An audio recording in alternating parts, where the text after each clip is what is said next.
The General Services Administration's Cloud Center of Excellence aims to knock down some barriers to wider adoption of cloud computing in the federal government. The leader of the Center of Excellence has already made a huge commitment to the cloud at his own agency. David Bray is Chief Information Officer, the Federal Communications Commission. David, thanks very much for coming on. How did you establish the barriers that you and your colleagues want to try to knock down?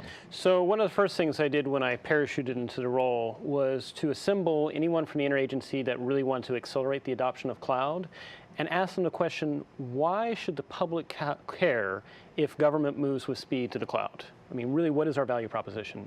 And what we came up with was it allows us to deliver services faster, more effectively, reduce legacy spend, and at the same time be more resilient and also more secure than if we do it on premise. And so from that, again, then I circled back around and said, well, what would be the areas that we see as barriers that actually allow us to deliver on that promise?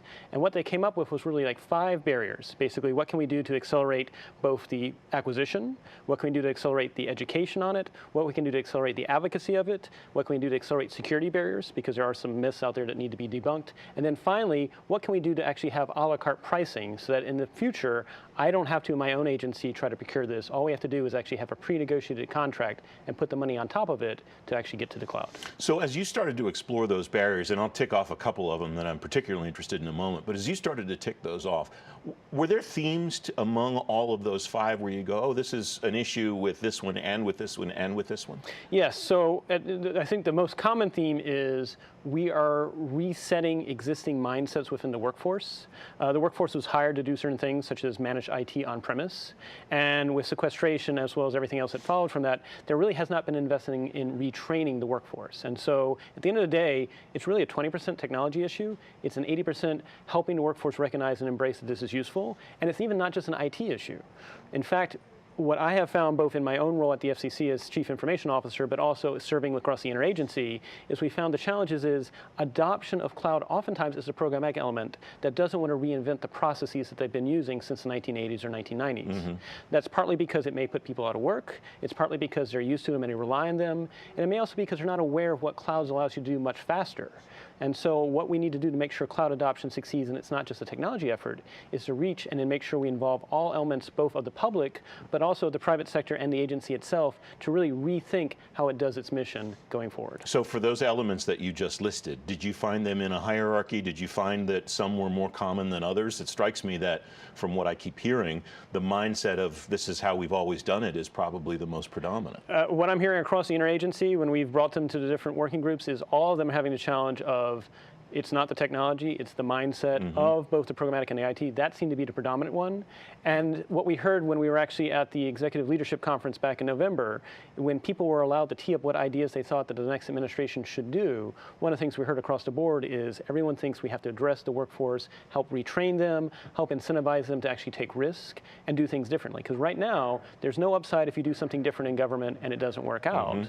But at the same time, if you do nothing, there doesn't seem to be a negative connotation if you maintain on legacy IT. The incentives are exactly reversed as to how the people that are trying to think forward would like them to be, it strikes me. Exactly. In fact, how we've been so successful at the FCC to moving to the cloud with speed was to operate like an internal venture capitalist, where we actually motivated people to come in with new ideas to break past the status quo and do things differently. If that's not done in other agencies, even if we do have a la carte pricing and better education and procurement, if we don't address the actual people skills and the motivation to reward people doing things differently and better, we're not going to see the adoption of cloud. So you've used that term twice now, a la carte pricing for cloud. Tell me what that means from your perspective as somebody who's the consumer. Right. So at the FCC on our own, we procured more than 14 different cloud services in a year and a half. But we had to do that on our own, which meant we had to figure out the best way to do the contracts, the best way to advertise it and award it. At the same time, you think about it, we're buying similar cloud services across the entire US government. Why should each agency be doing its own thing?